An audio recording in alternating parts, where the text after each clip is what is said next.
Assalamualaikum warahmatullahi wabarakatuh. Salam sejahtera bagi kita semua. Om Swastiastu, Namo Buddhaya, salam kebajikan.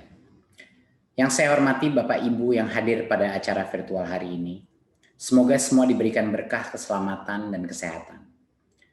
Peningkatan sistem evaluasi pendidikan adalah bagian dari kebijakan Merdeka Belajar yang didukung penuh oleh Presiden Jokowi dengan tujuan utama mendorong mutu pembelajaran dan hasil belajar para murid. Untuk itu Kemendikbud mengeluarkan kebijakan asesmen nasional yang dirancang tidak hanya sebagai pengganti ujian nasional dan ujian sekolah berstandar nasional, tetapi sebagai penanda perubahan paradigma tentang evaluasi pendidikan. Perubahan mendasar asesmen nasional adalah tidak lagi mengevaluasi capaian murid secara individu, akan tetapi mengevaluasi dan memetakan sistem pendidikan berupa input, proses, dan hasil. Potret layanan dan kinerja setiap sekolah dari hasil asesmen nasional ini kemudian menjadi cermin untuk kita bersama-sama melakukan refleksi, mempercepat perbaikan mutu pendidikan Indonesia. Asesmen nasional terdiri dari 3 bagian, yaitu pertama, asesmen kompetensi minimum atau AKM. Kedua yaitu survei karakter, dan yang ketiga adalah survei lingkungan belajar. Asesmen kompetensi minimum atau AKM dirancang untuk mengukur capaian murid dari hasil belajar kognitif yaitu literasi dan numerasi. Kedua aspek kompetensi minimum ini menjadi syarat bagi murid untuk berkontribusi di dalam masyarakat, terlepas dari bidang kerja dan karir yang ingin mereka tekuni di masa depan.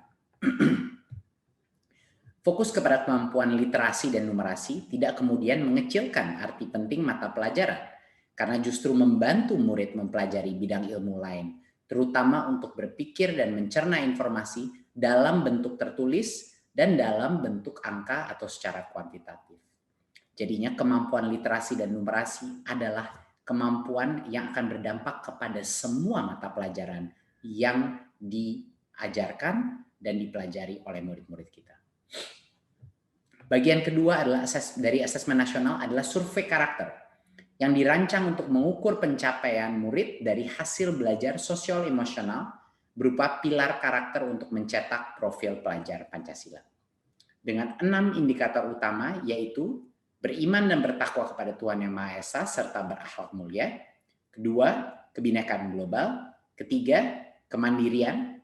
Keempat, gotong royong. Kelima, bernalar kritis, dan yang keenam, kreativitas.